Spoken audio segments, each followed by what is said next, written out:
চাঁদপুরের মতলব উত্তরে ইনকিলাব মঞ্চের মুখপাত্র ওসমান হাদির উপর গুলিবর্ষণের ঘটনায় প্রতিবাদ সমাবেশ অনুষ্ঠিত হয়েছে। সমাবেশ শেষে বিএনপির জাতীয় নির্বাহী কমিটির সদস্য ড মোহাম্মদ জালাল উদ্দিন নির্বাচন বানচালের ষড়যন্ত্রের অভিযোগ তোলেন। তিনি দোষীদের দ্রুত গ্রেফতার ও দৃষ্টান্তমূলক শাস্তির দাবি জানান। বিস্তারিত দেখুন শামীম মিয়াজির প্রতিবেদনে।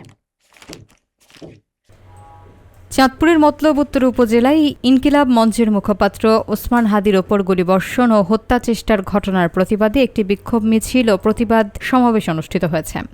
13 ডিসেম্বর আয়োজিত এই কর্মসূচি শেষে বিএনপির জাতীয় নির্বাহী কমিটির সদস্য ড মোহাম্মদ জালাল উদ্দিন ঘটনাটিকে জাতীয় নির্বাচন বানচালের ষড়যন্ত্র হিসেবে উল্লেখ করেন। তিনি বলেন, নির্বাচনের তফসিল ঘোষণার পর এ ধরনের সহিংস ঘটনা পরিকল্পিতভাবে পরিস্থিতি অস্থিতিশীল করার ইঙ্গিত দিচ্ছে। একই সঙ্গে তিনি অভিযোগ করেন, এই হামলার সঙ্গে ফ্যাসিবাদের দোসররা জড়িত থাকতে পারে।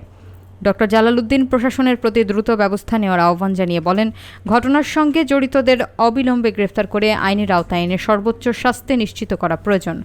সমাবেশে কেন্দ্রীয় স্বেচ্ছাসেবক দলের সাবেক সহসভাপতি আজহারুল হক মুকুল, কেন্দ্রীয় কৃষক দলের যুগ্ম সাধারণ সম্পাদক ব্যারিস্টার ওবায়দুর রহমান টিপু, কেন্দ্রীয় যুব দলের সাবেক যুগ্ম সাধারণ সম্পাদক জিয়াউর রহমান জিয়া এবং মতলব উত্তর উপজেলা বিএনপির সাবেক সাধারণ সম্পাদক আলমগীর সরকার সহ বিভিন্ন স্তরের নেতাকর্মীরা উপস্থিত ছিলেন।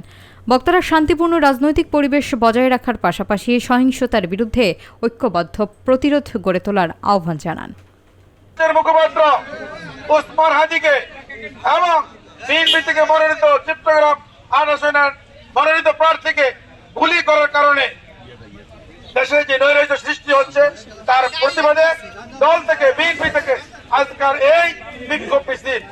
তাই আজকে আমরা রাস্তায় এসেছি। সেই নির্বাচনে জনগণ স্বাগত জানিয়েছে এবং বিএনপি সহ অন্যান্য দল সবাই স্বাগত জানিয়েছে।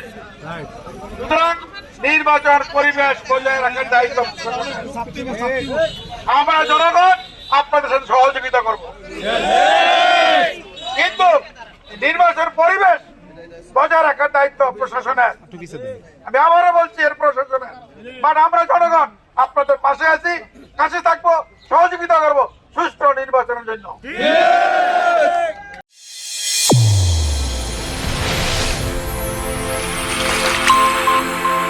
চ্যানেল A1 হৃদয়ের স্পন্দন।